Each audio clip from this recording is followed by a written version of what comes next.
नमस्कार। आज के ई व्याख्यान में हम बात करेंगे निगमों के सिविल दायित्व के संबंध में। Civil liability of corporations. एक काल्पनिक व्यक्ति होने के कारण निगम का ना तो कोई शरीर होता है और ना ही कोई मस्तिष्क। अतः निगम की ओर से कोई कार्य करने वाला वास्तविक व्यक्ति ही होता है। तात्पर्य यह है कि निगम की ना तो कोई इच्छा होती है और ना ही कोई हित होता है। निगम का हित वास्तव में उसके अंशधारियों का हित होता है, यानी शेयर होल्डर्स का हित होता है, जिसकी अभिव्यक्ति वे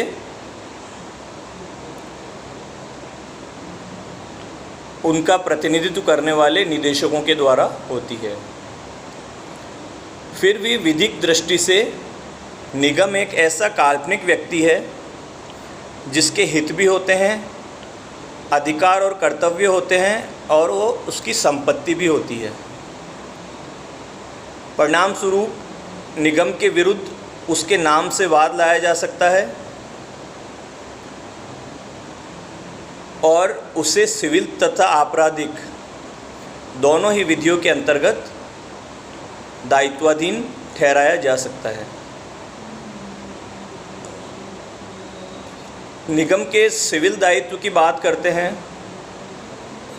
तो निगम के सिविल दायित्व संबंधी सिद्धांत का मूल आधार यह है कि प्रत्येक निगम किसी निश्चित उद्देश्य के लिए निर्मित होता है तथा उसके कार्यों तथा अधिकार और शक्तियों का उल्लेख उसके संघ ज्ञापन यानी मेमोरेंडम ऑफ एसोसिएशन में किया जाता है। अतः यदि निगम के द्वारा किए गए कार्य उस संघ ज्ञापन में दी गई शक्ति और अधिकार क्षेत्र के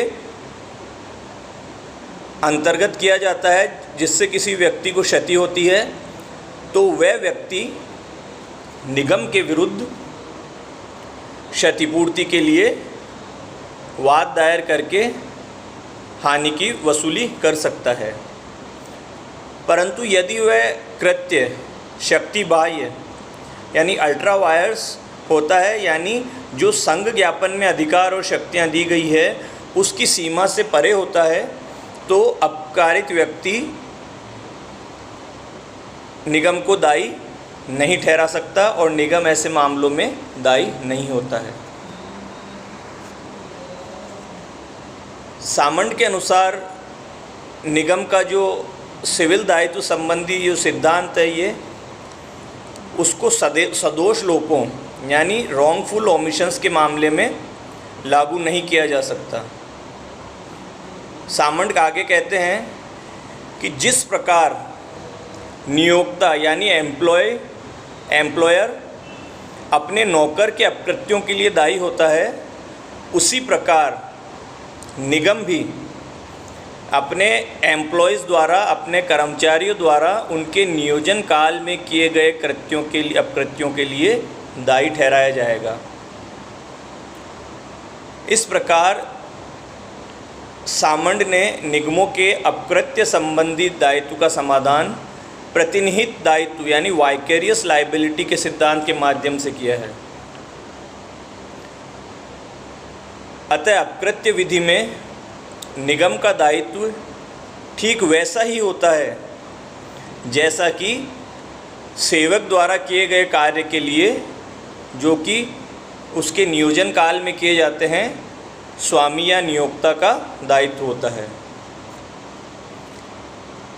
निगमों के सिविल दायित्व से संबंधित उल्लेखनीय वाद है एशबर्थ बनाम नॉर्थ ईस्टर्न रेलवे कंपनी का।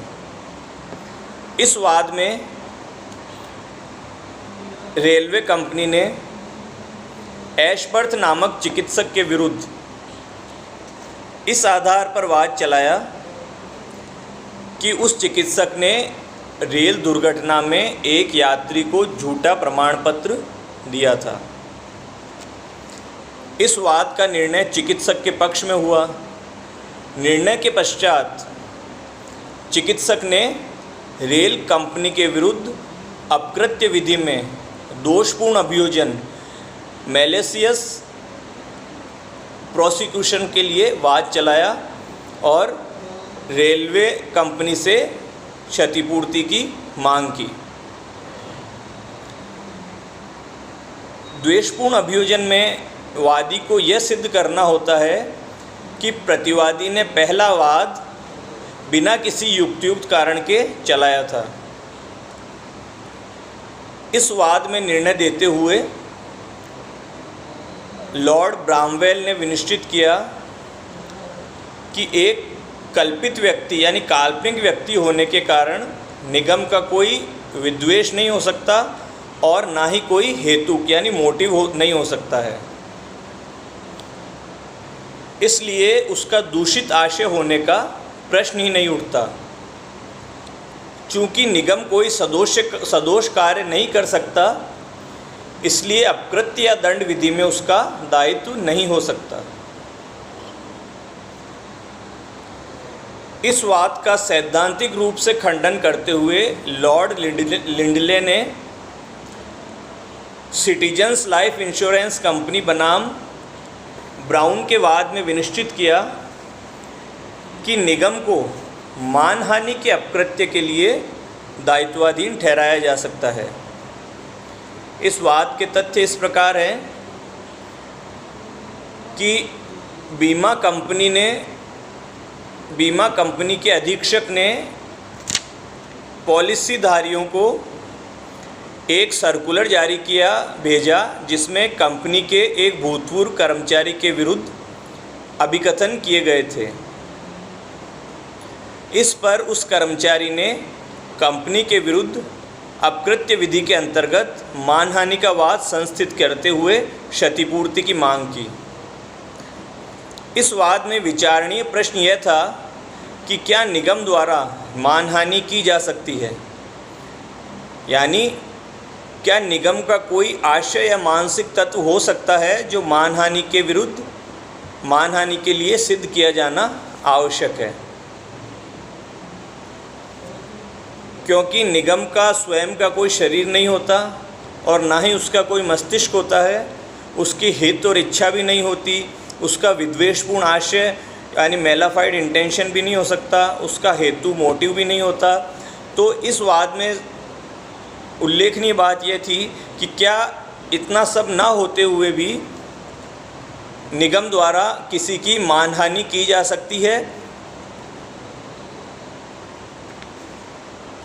विद्वान न्यायाधीश ने प्रतिनिहित दायित्व वाइकेरियस लाइबिलिटी के सिद्धांत का सहारा लेते हुए यह निर्णय दिया कि निगम मानहानि के लिए दायी है, क्योंकि नियोक्ता होने के नाते वह अपने अधीनस्थ कर्मचारी द्वारा किए गए अपकृत्यों के लिए दायी हैं जो उन्होंने अपने नियोजन काल में किए हों। इस प्रकार निगमों का जो सिविल दायित्व होता है उसका निर्धारण प्रतिनिहित दायित्व यानी वाइकेरियस लाइबिलिटी के सिद्धांत के आधार पर किया जाता है। निगम द्वारा अपनी और निगम के कर्मचारियों द्वारा जो संघ ज्ञापन होता है मेमोरेंडम ऑफ एसोसिएशन, उसमें दिए गए सीमा क्षेत्र के भीतर अगर कोई कार्य करने से किसी व्यक्ति को क्षति होती है तो वह व्यक्ति निगम से क्षतिपूर्ति प्राप्त कर सकता है, परंतु अल्ट्रा वायर्स शक्ति बाह्य कृत्य के दशा में अपकारित व्यक्ति के प्रति निगम दायी नहीं होता है। और मूल बात यह है कि निगम का निगम का सिविल दायित्व प्रतिनिधिक दायित्व वाइकेरियस लाइबिलिटी के सिद्धांत के आधार पर उसी प्रकार होता है जिस प्रकार एक नियोक्ता यानी मालिक का दायित्व उसके सेवक द्वारा उसके नियोजन काल में किए गए कृत्यों के लिए होता है। धन्यवाद। जय हिंद।